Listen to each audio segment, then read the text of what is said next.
নমস্কার, গল্পের কোলাহলের ৪৭ নম্বর এপিসোডে সকলকে স্বাগত। আশা করি তোমরা সবাই দোল উৎসব আর হোলি খুব সুন্দর করে কাটিয়েছ আর অনেক মজা করেছ। তাই আজকের বৃহস্পতিবারের রাতে আমি এসে গেছি তোমাদের দোল উৎসবের একটি সত্যি ভৌতিক ঘটনা শোনাতে। আমাদের মেলেই এই ঘটনাটি পাঠিয়েছে কাঁথি থেকে ঋষভ। এরকমই কেউ নিজের লেখা গল্প বা ঘটনা পাঠাতে পারো আমাদের মেল আইডি golperkolahal@gmail.com-এ। ঘটনা শুনতে কেমন লাগছে কমেন্ট করে জানিও, আর ঘটনা ভালো লাগলে লাইক শেয়ার করে একটু ভালোবাসা দিও। নতুন সত্য ঘটনা মিস না করতে চাইলে সাবস্ক্রাইব করে নিও আমাদের ছোট্ট চ্যানেলটিকে। চলি সরাসরি ঘটনায়। আমি অয়ন আছি তোমাদের সাথে। শুরু করছি আজকের ঘটনা। দাদা, আমি ঋষভ, তোমাদের চ্যানেলের একজন শ্রোতা। ছোটবেলা থেকে মা ঠাকুমার মুখে অনেক ভৌতিক গল্প শুনেই বড় হয়েছি। তখন ভাবতাম এসব শুধুই কাল্পনিক, ভয় দেখানোর জন্য সবাই বানিয়ে বলে। কিন্তু আমার ধারণাটা পাল্টে গেল যখন আমার সাথে ঘটেছিল এই ঘটনা, যা আমি আজও ভুলতে পারিনি। দোল সবার কাছেই একটা আনন্দের উৎসব, কিন্তু এই দিনটা আসলেই আমার মনে পড়ে যায় সেই বছরের অভিজ্ঞতার কথাটা। অনেক ভেবেচিন্তে আজ আমি তোমায় এই ঘটনাটা লিখছি। 2 বছর আগে দোলের সময় ঘটেছিল আমার সাথে এই ঘটনা। আমার বাবার দেশের বাড়ি অনেক দূরে এক গ্রামে, নামটা গোপনই রাখছি। সেই দেশের বাড়ির নানা রকমের গল্প আমি ছোটবেলা থেকে ঠাকুমা আর বাবার কাছে শুনে বড় হয়েছি। অনেক ছোটবেলায় আমি একবার সবার সাথে সেই বাড়িতে গেছিলাম। বহু বছর হয়ে গেছে আর ওই বাড়িতে কেউই যেতে পারিনি আমরা। সেখানে আমার ঠাকুরদার বাকি ভাইদের পরিবারের লোকেরা থাকে। এখন আর আমার ঠাকুরদা নেই, তবে কাকা জেঠুরাই আছে। ওই বাড়িতে প্রচুর বড় করে দোল উৎসব পালন করা হয়। সকাল থেকেই গ্রামের লোকেরা সেই বাড়িতে আসতে শুরু করে। প্রতি বছর রাধা গোবিন্দের পুজো করে দিনটা শুরু করা হয়। তারপর গ্রামবাসীর সাথে সারা বাড়ির লোকেরা দোল উৎসবে মেতে ওঠে। সকলে মিলে নাকি খুব হই হুল্লোড় করেই দিনটা কাটায়। এই গল্প শুনে আমারও ওখানে যাওয়ার খুব ইচ্ছে হতো। এত বছর পর 2024 সালে দোলের আগে আমি ঠিক করেছিলাম যে দেশের বাড়ি যাব। আমার কাছের 2জন বন্ধুকেও বললাম আমার সাথে যেতে। ওরাও আমার মুখে সব গল্প শুনে রাজি হলো ওখানে যাওয়ার জন্য। দোলের আগের দিন আমরা পৌঁছাই দেশের বাড়ি। বাবা আগেই জেঠুদের ফোন করে জানিয়ে দিয়েছিল যে আমরা যাচ্ছি। তাই স্টেশনে নামতেই দেখলাম যে জেঠুরা এসে দাঁড়িয়ে রয়েছে। স্টেশন থেকে টোটো বা ভ্যান করে আরও কিছুটা ভেতরে যেতে হয়। আমরা ভ্যানেই যাব বলে ঠিক করলাম, একটা আলাদাই অভিজ্ঞতা হবে ভেবে। ব্যাগপত্র নিয়ে ভ্যানে উঠলাম। 20 মিনিটের মধ্যেই বাড়ির সামনে পৌঁছে যাই। সেই ছোট্টবেলায় একবার এসেছিলাম, কিন্তু জায়গাটার ব্যাপারে কিছুই সেরকম মনে ছিল না। ভ্যান থেকে নেমে দেখি একটা বিশাল বড় পাঁচিল দিয়ে ঘেরা সামনেটা। পাঁচিলের মাঝখান দিয়ে একটা রাস্তা ভেতরে চলে গেছে। সেই রাস্তার একদিকে ফাঁকা জমি চলে গেছে বহু দূর অবধি। তারপর আছে ওখানে অনেক ঝোপঝাড়, আর একদিকে বিশাল বড় বড় 2টো পুকুর। ওই পাঁচিলটা থেকে দাদুদের জায়গাটা শুরু। ওই রাস্তা ধরে আমরা 5 মিনিট হাঁটার পর দেখলাম আবার একটা বড় লোহার গেট। ওই গেটটা খুলে ভেতরে ঢুকতেই দেখলাম সব দাদুদের বড় বড় বাড়ি, মোট 3খানা বাড়ি। আমরা আর যাই না বলে আমাদের জায়গাটা ধান রাখার আর সবজি আনাজ সব যা চাষ হয় ওই চাষের জিনিস রাখার জন্য ঘরগুলো ব্যবহার করে। আমরা 3 দিন থাকবো বলে গেছিলাম। ওই 3 দিন জেঠুদের ঘরেই ছিলাম। পাশে ছিল কাকাদের ঘর। ঘরে ঢুকে ফ্রেশ হয়ে নিলাম আমরা। আমার বন্ধুদেরও বেশ ভালো লাগছিল জায়গাটা। সব ভাই বোনেরা এলো দেখা করতে। আপ্যায়নও ভালোই হচ্ছিল। দুপুরে একটু ঘুম দিয়ে বিকেলের দিকে ঠিক করলাম সব ভাই বোনরা মিলে যাব রং কিনতে। পরের দিনই দোল। কিন্তু ওরা বলল যে অন্ধকারের আগে নাকি বাড়ি ঢুকতে হবে। আমি ভাবলাম গ্রাম বলে হয়তো অন্ধকার হলে আর বাইরে কেউ থাকে না। তাও আমি বললাম যে কি হবে বাইরে থাকলে। তখন ওরা বলল যে পাঁচিলটা যেখান থেকে শুরু হয়েছে ওর পরেই যে প্রথম পুকুরটা আছে ওই পুকুরটা ভালো নয়। সারা বছর সন্ধ্যের পর ওর পাশ দিয়ে যাওয়া আসা করা যায়, কিন্তু দোলের দিন সন্ধ্যের পর থেকে ওই পুকুরের পাশ দিয়ে চলাফেরা করা যায় না। ওই দিন রাতে ওর পাড়ে একটি মেয়েকে বসে থাকতে দেখা যায়। আমরা হেসেই উড়িয়ে দিই। আমি বলি যে মেয়েটা হয়তো খুব একা, মনের মানুষ কেউ নেই, তাই দোলের সময় কাউকে রং মাখাতে পারে না বলে মন খারাপ করে বসে থাকে।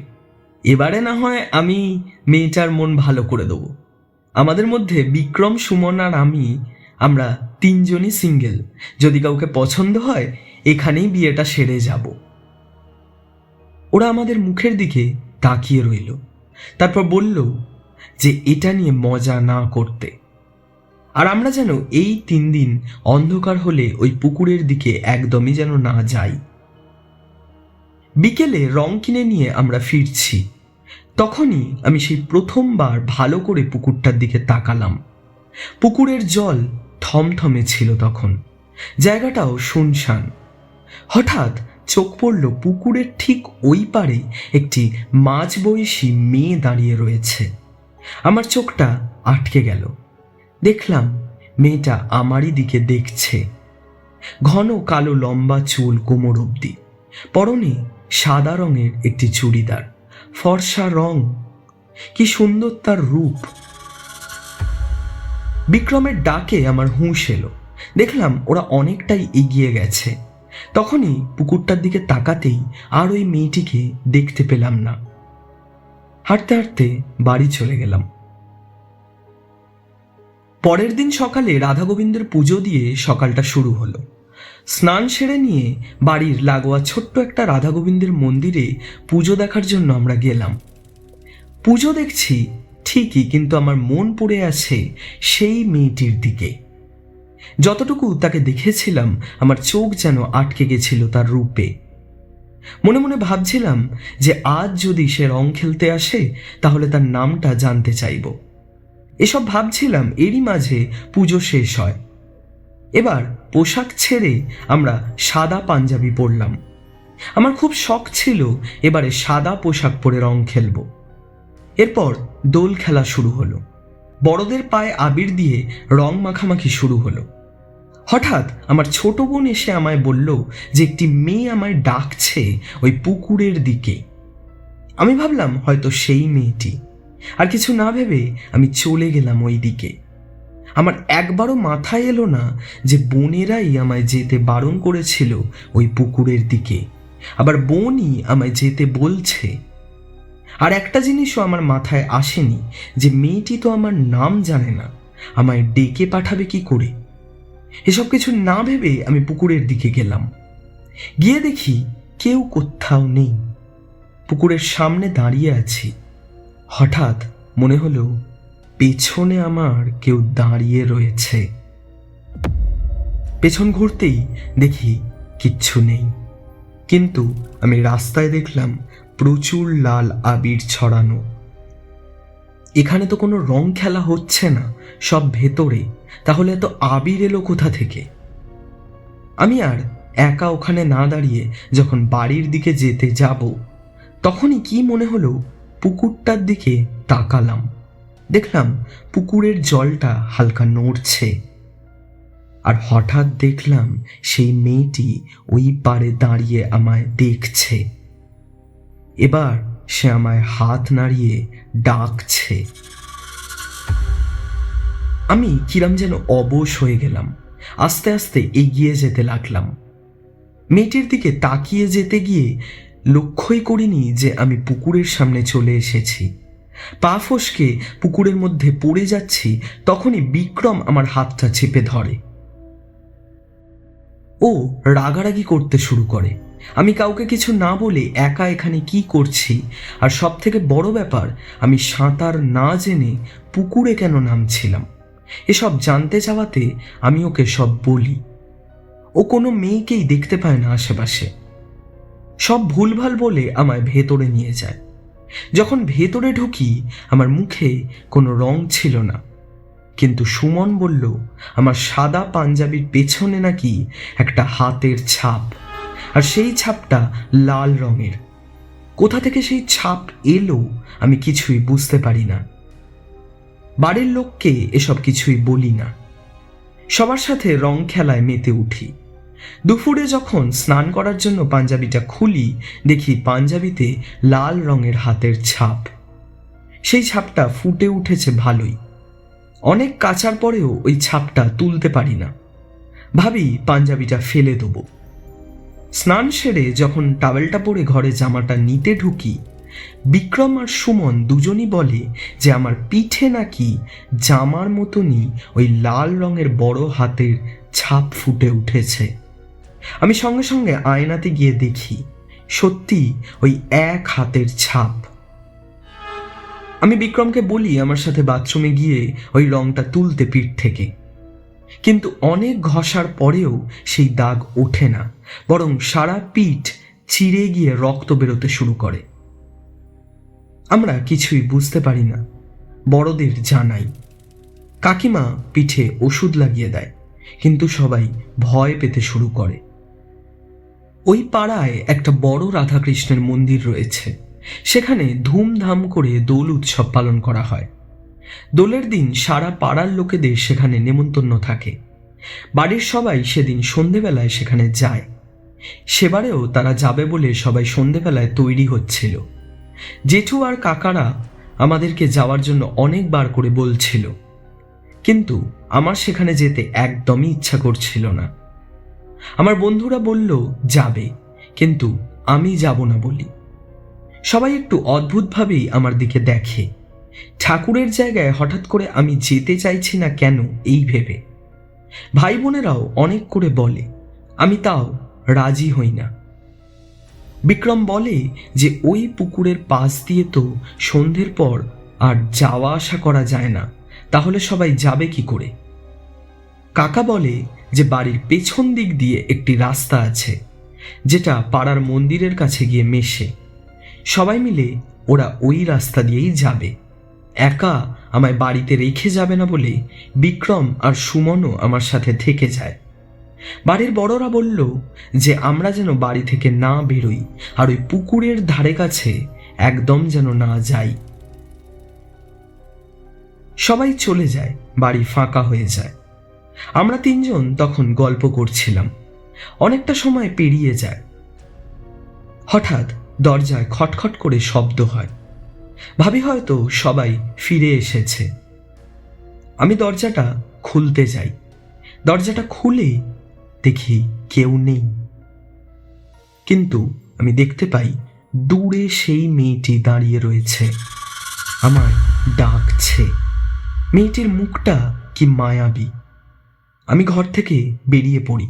তখন চারিপাশটা বেশ ভালোই অন্ধকার। আমি দেখতে পাই দূরে মেয়েটি দাঁড়িয়ে আমায় ডাকছে।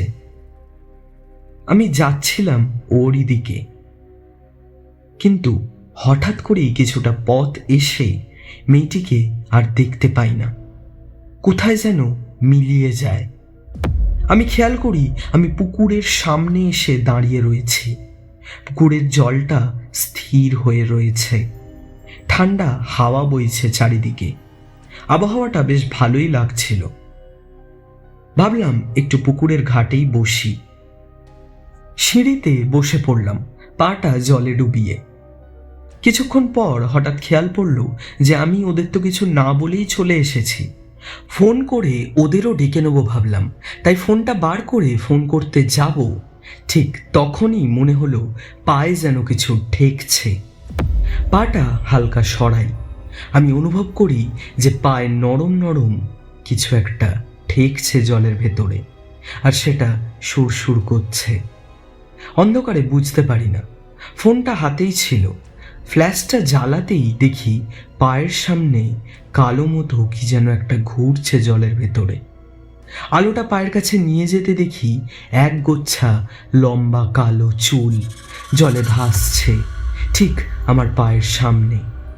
আমার ভয়ে সারা শরীরে কাঁটা দিয়ে ওঠে। আমি জল থেকে পাটা তুলতে যাব, ঠিক তখনই আমার পা দুটো যেন কেউ জলে চেপে ধরে। আমি কিছুতেই পাটা ছাড়াতে পারি না। মনে হচ্ছে চুলগুলো যেন আমার দুটো পা বেঁধে ফেলেছে।